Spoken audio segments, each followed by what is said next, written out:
Hey, it's the United Green podcast. We're back. Listen, guys, we have started this season. The league season has started. We played 2 games. We are champions of Boston. Um, we have owned Boston at this point. It's a great thing. Back again with me is our friend Sam Minton. How you doing, Sam? Doing good, doing good. I will say Waltham is not Boston, even though the Boston Bolts play there. But definitely having the opportunity to watch the Green in person, this is a very impressive squad. So really excited for what this team can do. Man, I can't wait to talk about this.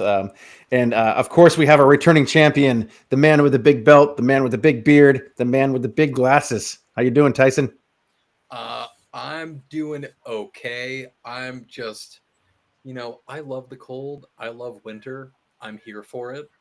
But come on, it's almost Memorial Day.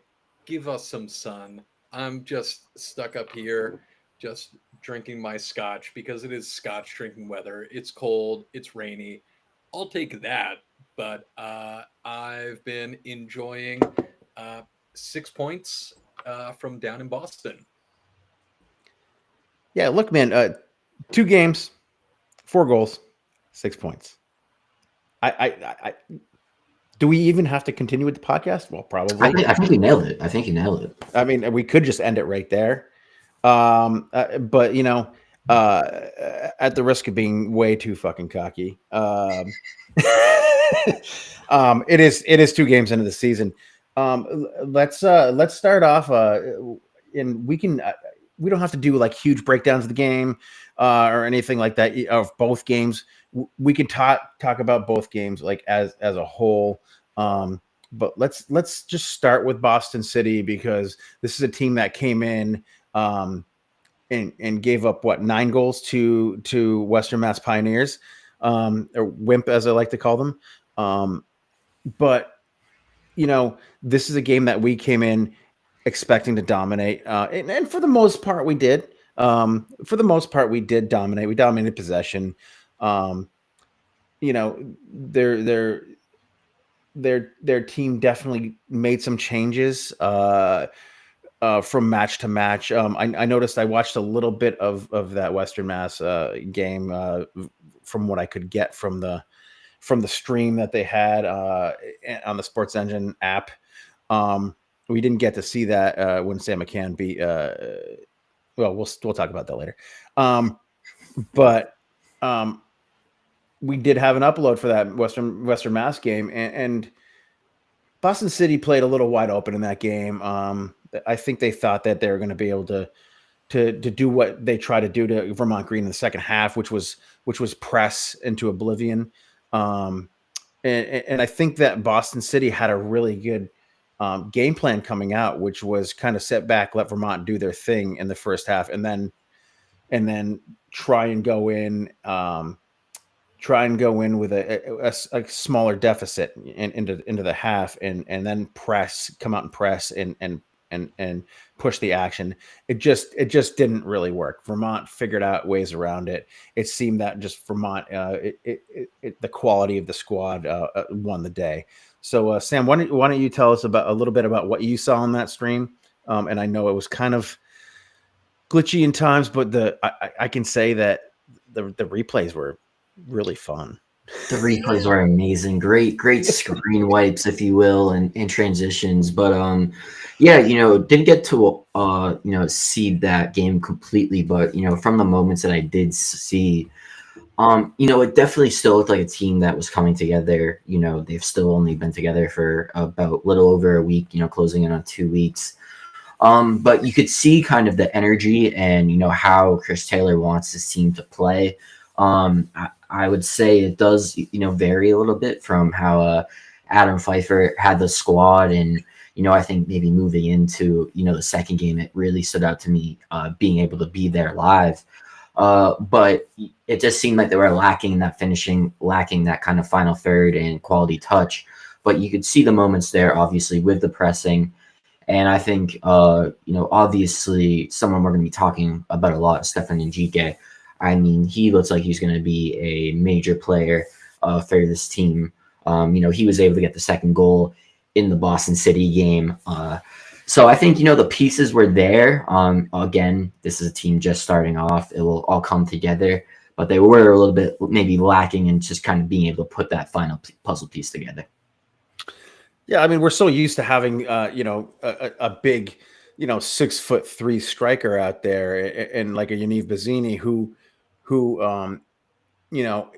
holds up well in the box. He's great in the air, and he's great with his close control. He can also hit bangers from the outside. So we're used to that over the last couple of seasons, seeing and having that type of a striker where we don't have that on this team right yet. So we're gonna have to rely on like creative midfielders and dribbly wingers. One of the guys that stood out for me in that Boston City game was Eskiel Gerde. Uh, I think we need a new chant for him in the Green Mountain Boys section. We'll do a Roy Kent chant, like he's here, he's there, he's every fucking where, because he was. Um, his action on and off the ball was like, his work rate was outstanding. I mean, he and a lot of these guys did kind of wear out toward the end of the game, and I think that we'll call him CT. Yeah, that's what we're calling him now. CT made some wonderful substitutions, smart substitutions. Running at, getting guys who are going to come in and run at tired legs, right? Tyson, tell me a little bit about what you saw out of those substitutions and how that really dictated how the second half went in the Boston City game. Well, so I was only able to really kind of watch some of the Instagram highlights of that Boston City game. But what I will say is, looking at the lineup that the Green put out against that Boston City team, there were only 4 out of the 11 players who were on this team last year. One of them who started the game, Ayub Lahar, only started, I think, 2 games. None of those were kind of regular season games. Friendlies, yeah. Yeah, so kind of like we were talking about last week, this is a team that is still learning about itself. Its players coming together. It's learning who likes to run where, who likes a pass that they can run onto. It's building those relationships. It's building chemistry. I think that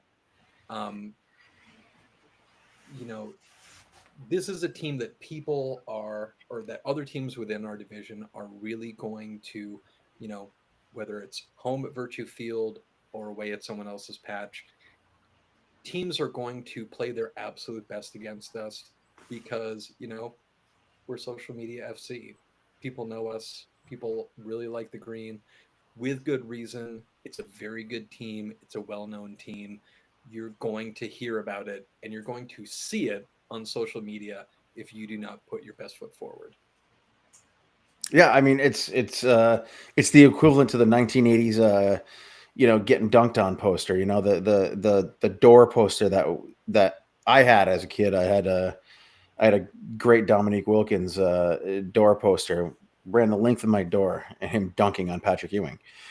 So it's like one of those things, now with the social media, if you get dunked on, it's gonna show up, and guys don't want to get dunked on, and I think this team has those types of players that are looking, or that I think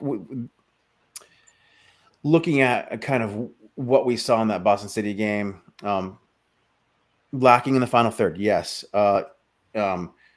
Coming in and learning relationships on the field with players, getting to know each other, and understanding, where everybody plays, how everybody plays, the speed, getting used to the speed. We always see this every single season with Vermont Green. The first 2 matches are always defensive. We've always been defensively solid the first 2 matches. Always. For the most part, the first 3 seasons we've been defensively solid. But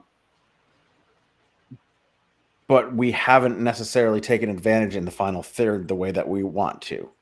as a team.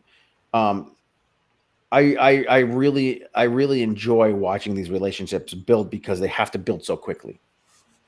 So Sam, talk about how when they're building relationships, um, and kind of compare it to other seasons with the Vermont Green. Um, talk about how these relationships are built and where you see this team going, um, eh, through the players that we have now versus like what we had last year, because we had a lot of returning players last year.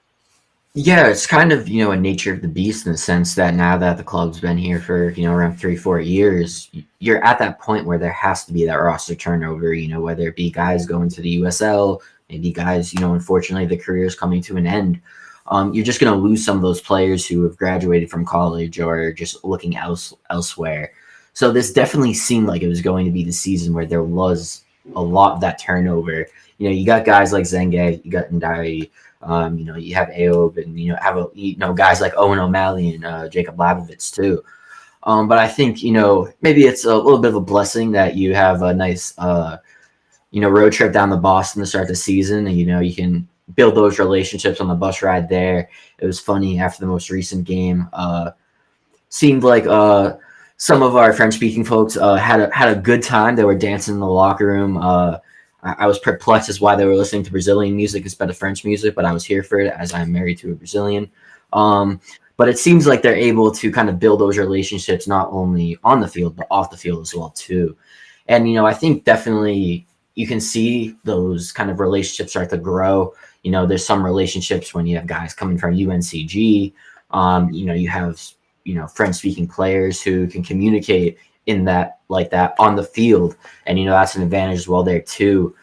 So I really think that when you kind of look at this roster, I think there's going to be some guys who probably have slotted in spots, but I wouldn't be surprised to see lots of rotation. I mean, I think if you look at up top, Tyler Trimmel and Arnaud Tativan, I think there could be kind of rotation there. I think when you look at the back line, definitely think at the center backs outside of Musa, there could be some rotation there.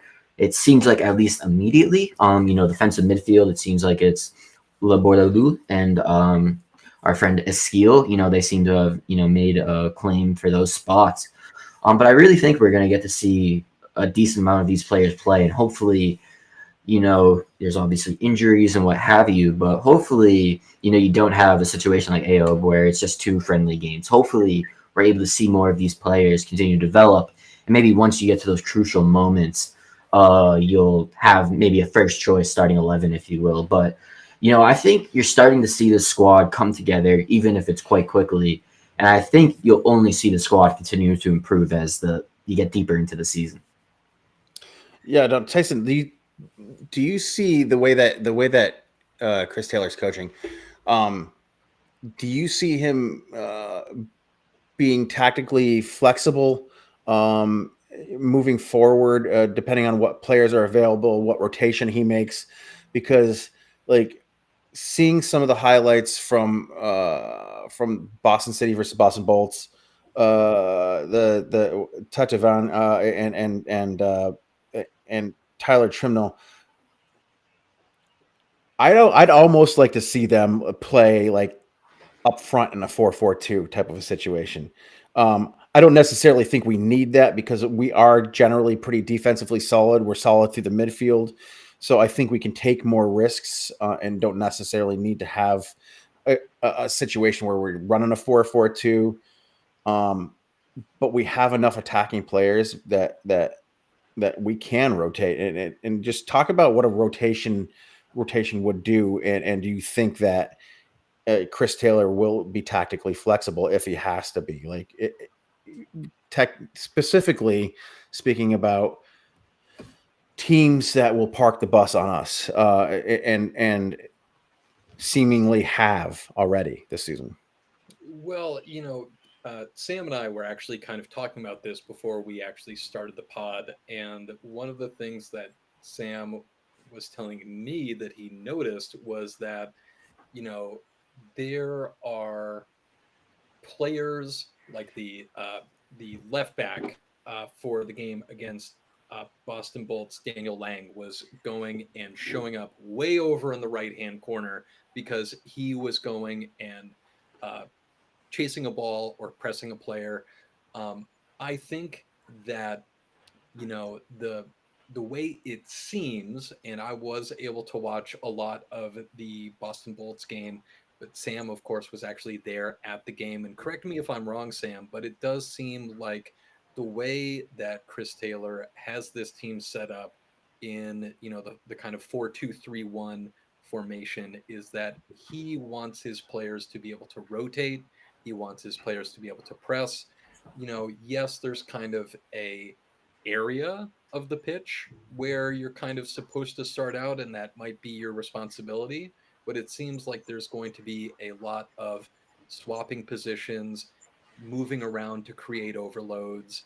And I think that as players get more used to that, we're going to be able to see the opportunities for breaking down teams that just sit in, a low block against us. Yeah, like you said, there was times where Daniel Lang was pressing and ending up on complete other side of the field. There was times where a skill, a defensive midfielder was chasing after the goalkeeper, trying to chase down the ball and maybe create a turnover. So it really did seem like it. I asked kind of Chris Taylor about it. He essentially, said that the players are really intelligent. They want to kind of maybe guide them a bit, maybe give them a little bit of a nudge in a direction. But at the end of the day, he thinks that he has a really intelligent bunch of players and they know what they're doing. So if they see an opportunity to press, if they see an opportunity to go for a ball, they have that freedom to do it. So it's kind of this delicate balance of giving these players the freedom when they think they have a moment to kind of make an impact, to allow them to do so, to allow for them to maybe go forward, even go to the other side of the pitch when they think it would make the most sense. Obviously, you run the risk of potentially getting caught out there, but so far, and especially in that game, again, a 2-0 game against Boston Bolts might not seem impressive, considering some of the scores that the Green have been able to light up in past seasons. But they were completely dominating that game. And I know, obviously, there's a red card to talk about. They were up a man, but they were in complete control of that game. And they were probably a little bit unlucky to only walk away with 2 goals. I think there was definitely more there. And, Chris Taylor even indicated that maybe there needs to be a little bit more ruthless ability in the final third to kind of really put teams away. But they were in complete control of that match. They had absolutely no room to breathe. They were all over balls. I mean, the red card was caused by a mistake by the goalkeeper, which he was feeling the pressure all the way up until that point. So I definitely believe that played a factor. So I really do feel they're playing dominant soccer, even though the score lines might not seem like it. Dominant soccer. Yeah. It sounds like what we're describing here is a Cruyff style, like total football. Nobody has positions. Everybody is available to do everything. It's stuff that you saw employed by like Jurgen Klopp with his gegenpressing, a Pep Guardiola type of a system. Even at points, and you guys are gonna laugh at me just because I'm being a fucking homer right now. But the Ange Postecoglou in his Celtic years, there's a lot of nobody has positions except for the 2 center backs. There's a lot of movement, a lot of guys pressing up that typically wouldn't press up. There's a lot of players who drop back into space to support that you normally wouldn't see. Everybody has a role, but everybody doesn't have a position. And I was just going to say to that point, maybe there's a lot more positional availability for other players except for those center backs. I think the fact that we have a player like Musa Ndiaye to be able to really be the linchpin and anchor to that back line, no matter who he has next to him. And, from what I have seen, the both Rui Aoki and then also Okum, they looked very comfortable and very self-assured kind of covering our back line. I think that, the freedom that the Greens attacking players are going to have this year because they know those players are back there guarding that back line. I think that once this team really starts clicking, it's going to be very nice to see. What is what is it you're going to expect out of a guy like Rui, who he didn't even play in the first match. Um, but I didn't get to see, because my Premier League team was in a European final. I didn't get to actually, and then my son had a game directly after. I didn't get to watch much but highlights of the Boston Bolts game. What do you expect out of like a guy like Rui? Is he gonna, because he was one of the guys that we had heard about might be super exciting to watch. Is he going to be one of these players who's going to contribute in the attacking game, or is he going to be more of a guy who provides coverage defensively?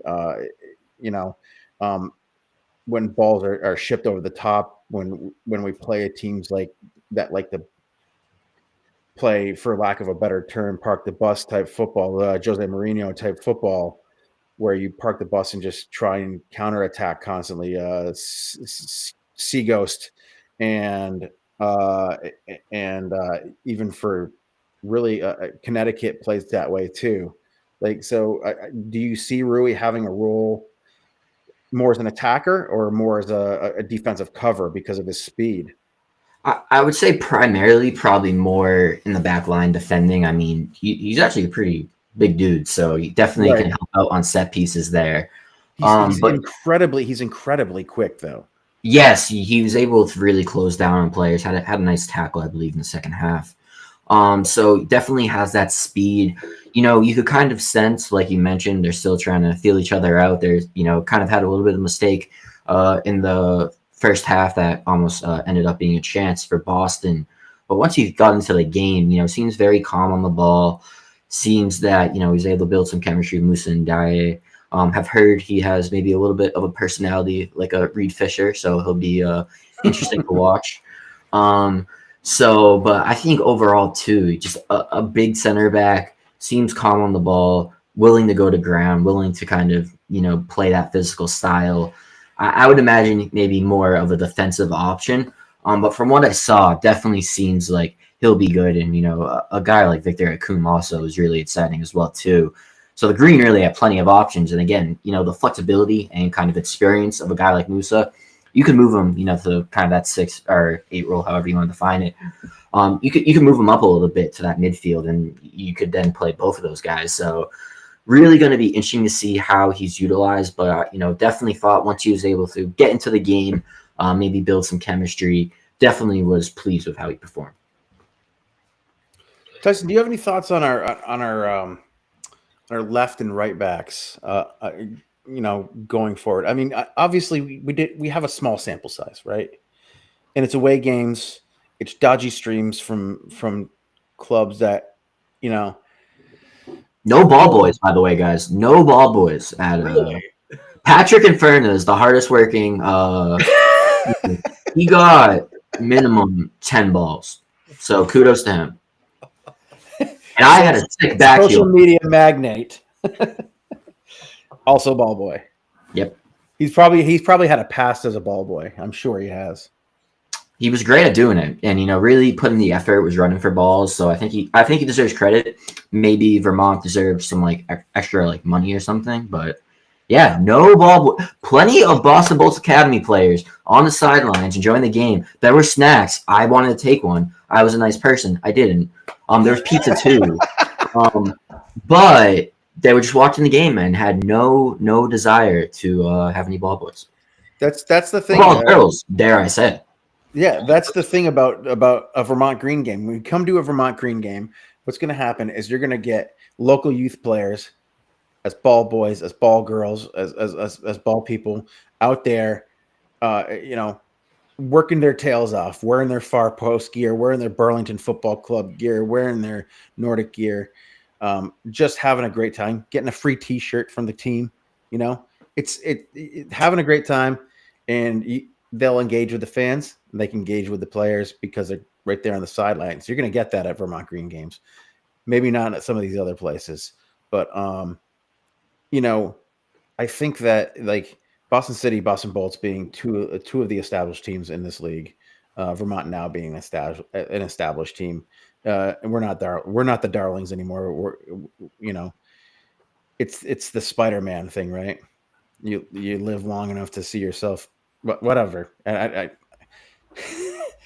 I believe the phrase is that eventually you live long enough to see yourself be the villain or become something. the villain, right? Yeah. Become the villain. Well, to get to your point about kind of what I'm looking for in terms of these attacking fullbacks that we have, I honestly think that the fullbacks or wingbacks that we have on this team almost kind of have the most to prove. We have Owen O'Malley, we have Ayub Lahar. Daniel Lang has gotten that run out as well. These positions, as the Green have used them over the past couple of years, have been incredibly important to the way that we progress the ball upfield. It's very much been,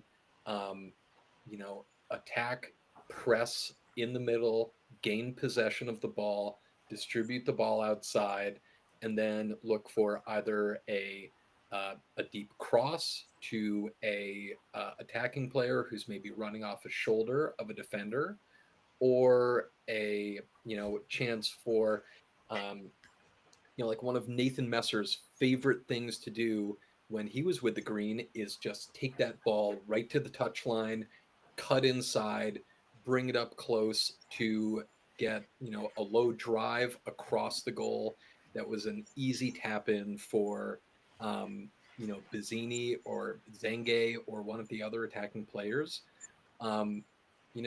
O'Malley had a great season the first year with the Green, but he has, sad to say, he's got a lot to prove. He's been kind of out in the wilderness for the past couple of years. Ayub Lahar, like we were talking about earlier, he's only had a couple of games last year. I can't really speak to the reason why that happened. The team seemed very excited when he joined us last year, but he didn't really get that much of a run out. I'm really excited to kind of see what the team does with these positions. And quite frankly, I'm very excited for this weekend because we have the Maple Cup this weekend. I'm looking for maybe a start for Njike. He's come off the bench for a couple of goals, but I kind of want to see what he does kind of from the get-go. He seems like a really exciting player. And, like we've been mentioning before, we got a lot of French-speaking players on this team. It might be time to do a little French trash talk against our friends from FC Laval, who are coming over to visit us Saturday afternoon. So yeah, that's a great segue, Tyson, because I was getting into like this game. So last year, we we won our Maple Cup game against who was it? CS Saint Laurent. Saint Laurent, right? This year we're playing FC Laval, who still is they're still kind of like even in their own league, which is the Quebec League One. League 1. Did I say that? Did I pronounce that properly? Yes, you did. All right, thanks, guys. I took Spanish in high school, so they have a good home crowd when they're there. I know that, and I know that they're still kind of new in that league. They've only been around for a few years, right? But obviously this is a friendly. But Vermont doesn't take any game lightly. Like even with their friendly versus Jubastar, when we play Jubastar, right? Like Vermont goes out there and it is friendly. They're not trying to hurt each other, but they are trying to hurt each other's feelings, right? So, and I know that the Green Mountain Boys will be out there trying to hurt the feelings of the Canadians with their maple syrup chants. But do you see Laval having a chance in this match against Vermont Green?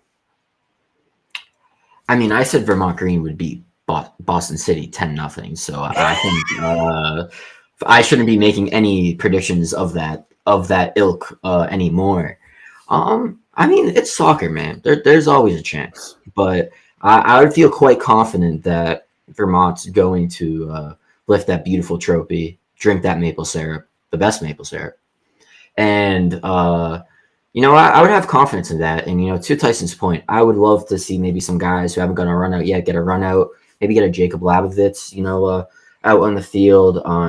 Again, just more guys who haven't been able to get minutes. I would love to see Njike get a start. But I do think this is going to be a Vermont win. But hey, you never know. Sometimes a team just shows up looking for a point to prove, and they can definitely shock a few folks. Yeah, and FC Laval, they won the Quebec Ligue 1 last year. They are the reigning champions, much like Saint Laurent was last year. And least we forget, one of the best players last year for Saint Laurent was actually on the green, and he played in that game against, I forget his name. Was it Yan Tuali? Yeah, it was Jan Tuali. Yeah, Yan Tuali, who's now playing over in the Quebec Premiership. He's playing over in British Columbia. So, these Quebec teams produce real talent. Moise Bombito, who's playing over in Ligue 1 in France, who was a star for the Colorado Rapids. There are some really good players who come out of this league. And so while, yes, I do expect the Green to hopefully give a lot of players a run out who maybe haven't had the chance to play in these last couple of games, I think that those players for the Green are going to be snapping at heels of opposing players. They're going to be fired up to be able to get out onto the pitch in front of the fans at Virtue Field. Kind of like Sam said, I don't think that there's going to be a crazy out of this world scoreline, but I do think that the Green are going to win this, but I think it's going to be a very competitive match. I'm really looking forward to it. I think it's going to be super fun. They do have a guy who scored in their first match, a striker who is 1.93 meters tall. That's a big dude. If you're into the metric system, that's a big fucking dude.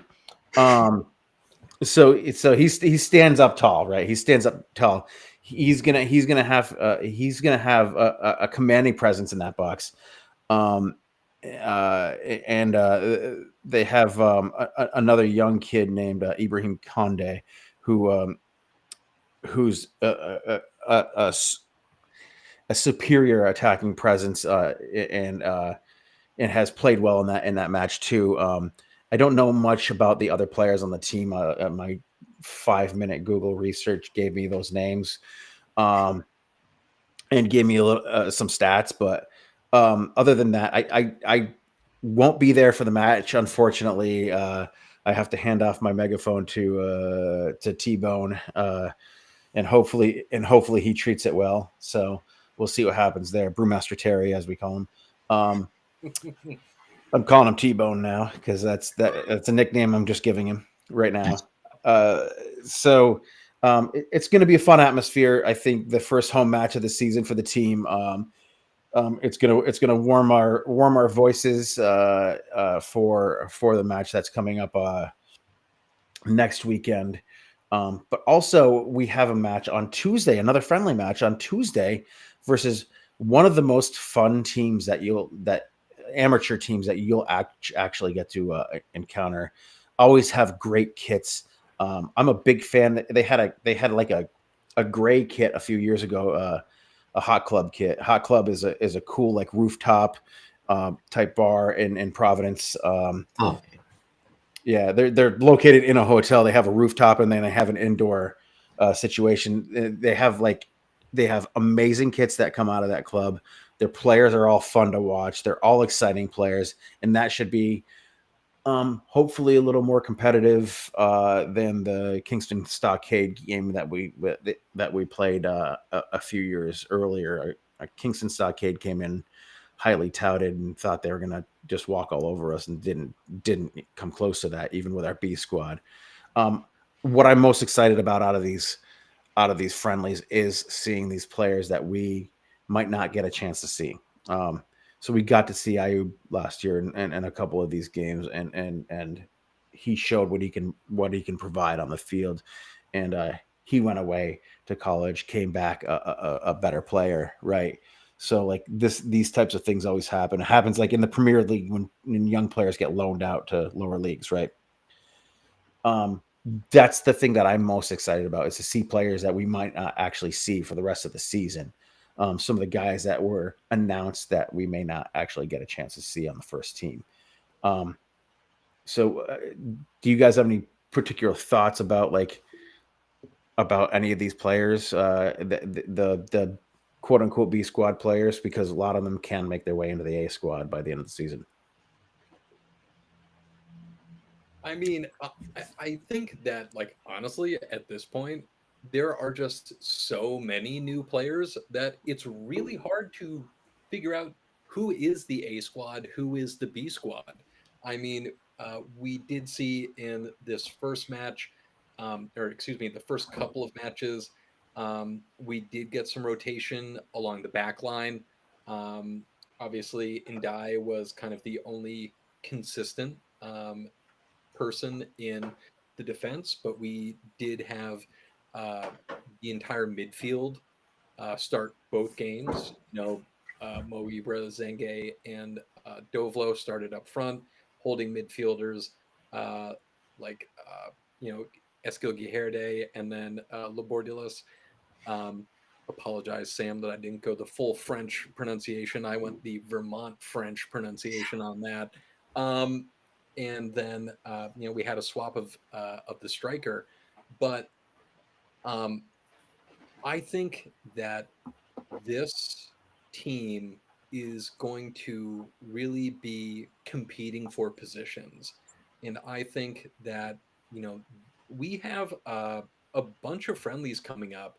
We've got the FC Laval game this Saturday. We've got the game against Province City. Then we have Sea Goats, but then after that, we're right back in it against Jubastar. That game that we everyone loves to go and see. We love our friends over at Jubastar.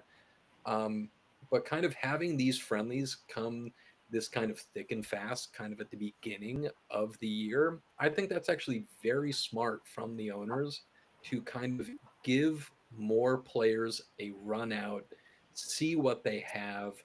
And, it's obviously not against sides that maybe of the caliber that some of the teams within our division are, but um, you know they're still going to put up a fight. They're still going to play their best, and this is allowing us to really kind of get a good grasp on these players and kind of see what we're working with going forward into the season. Once we get down to kind of the real um, meat and potatoes, once we get into the end of June, we've got New England FC on June 28th. We have our away game against Sea Goats on July 2nd. And then after that, we've got BlackRock and then Albany Rush, meh. But then, we finish the season Friday, July 11th at 7:30 in Western Mass. That, kind of last stretch of the season, that's going to be rough. That's going to be hard. And trying to figure out and find out what we have now that we can go and play with later on, I think that's really important. Yeah, and I would just say that I think it will be interesting, and to your point as well too, Tyson, having these friendlies early on in the game, I think is really a smart idea. So I think it allows you to build chemistry, but also be able to get some guys some minutes. A guy who kind of impressed me and looked intriguing, came on late in the Boston Bolts game was Bruno Rosa. Seemed like he was a quick winger. It'll be interesting to see if he gets more minutes. I think similar to maybe last year, seeing a guy like Ayob maybe get some minutes and maybe build some confidence, in a match like that. But also kind of the nature of the beast is that there's just some guys who like aren't there yet, and it'll be interesting to see, maybe who arrived, this week, or who arrives in the coming days, and we'll be able to feature. But I really think it'll be interesting to see just who gets the run out, especially I would probably say more up front in the attack, and then maybe out wide. Those are two positions, but I do hope that Big Jude gets another start. Being a CF Montreal guy, hope he gets the start. But really excited to see maybe some players who we haven't gotten to see yet, and kind of get a sense of maybe the depth that exists on this roster.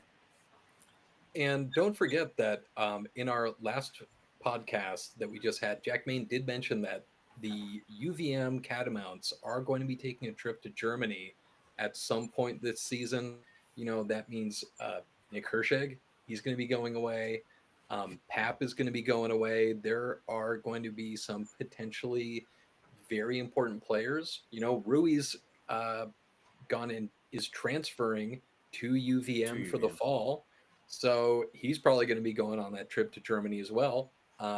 You've got to find out the quality of these, players who are going to have to step up and contribute later on in the season. It's funny because once a podcast, I always try and catch you guys out with a question, and you guys just hammered it home. I wanted to see if you're paying attention, and you were. You worked your way through that question, and I applaud for you. I applaud both of you for it. So we're coming up on time. I'm just going to do a little housekeeping. We are United in Green podcast. We are the world's greatest Vermont Green FC podcast. We're the only one, but who cares? We're still the greatest. And with that said, we are supported by the Blazing Musket. The Blazing Musket is a New England soccer website.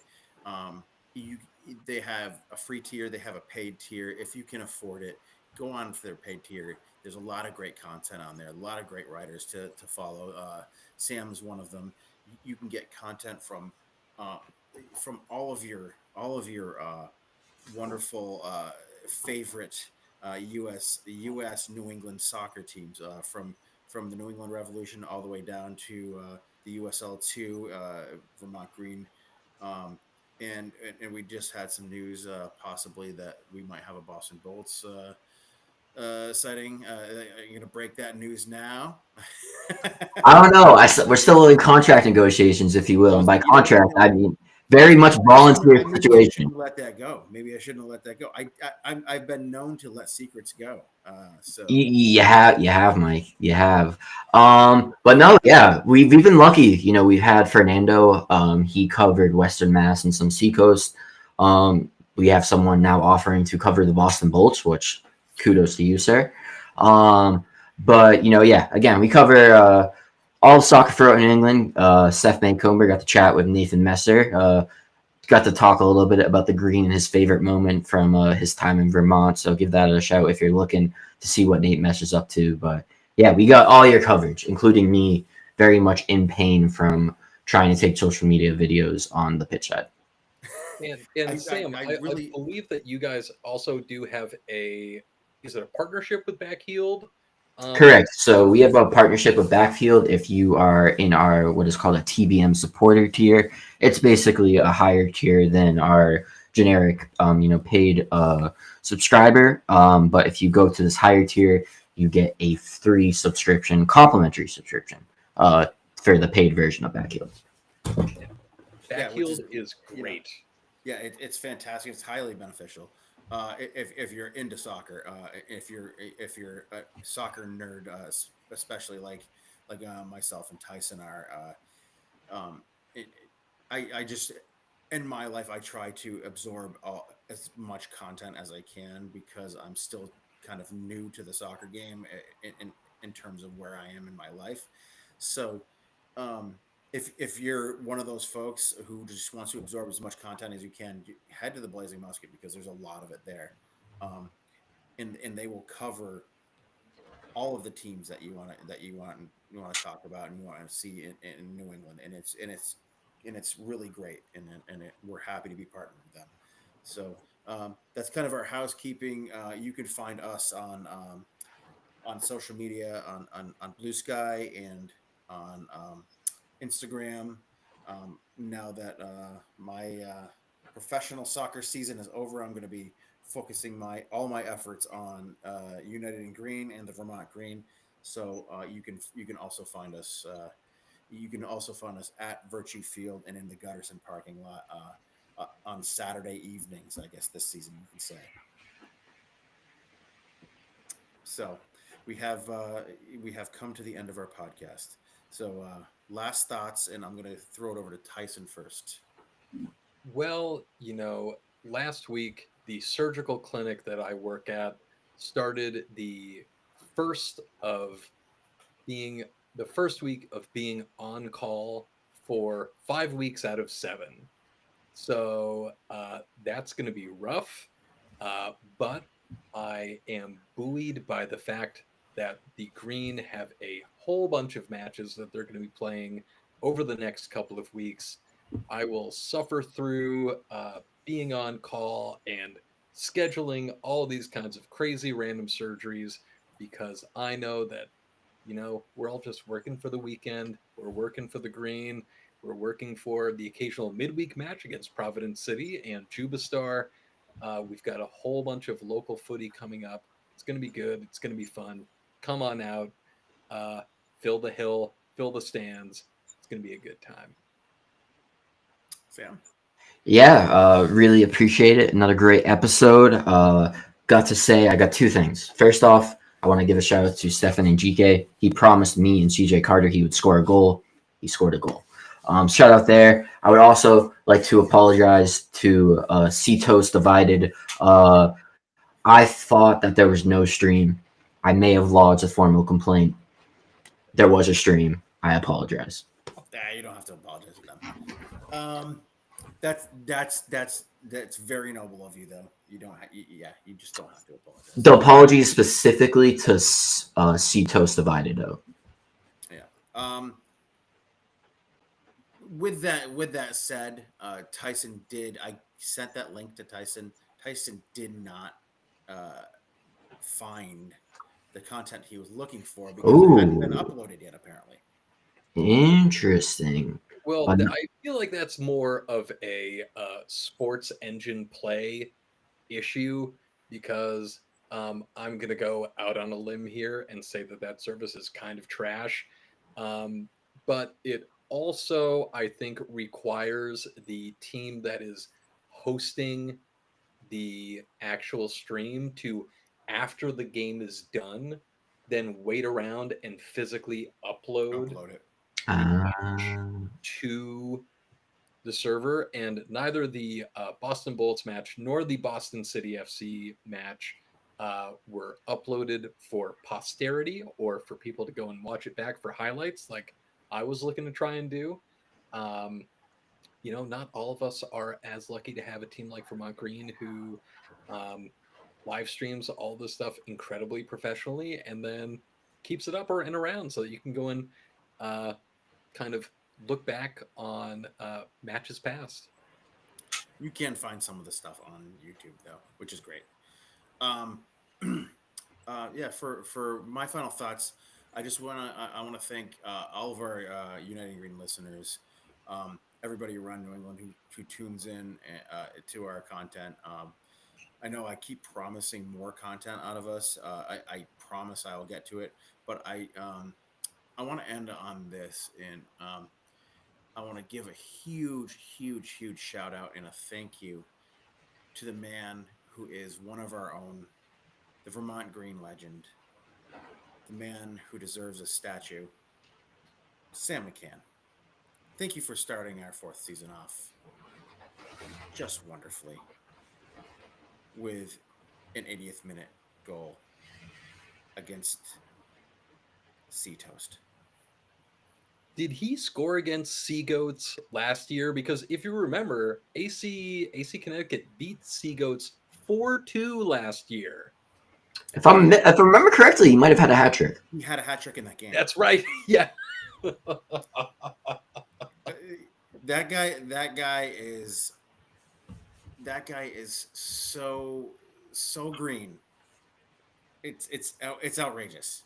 He's doing it just for us.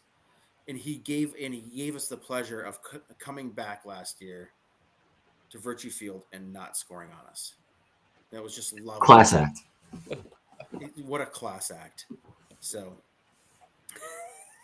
with that, we're gonna sign off. I think it's just been a great episode. I've had a really fun time as always. So until the next time, we're gonna come back to you. I think we're just come back to you on Thursday.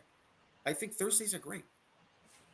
Yeah. If we're on board here, like let's do Thursday. Thursday's our day.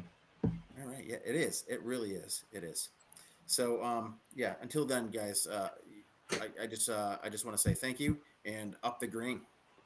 Up the green. Although green.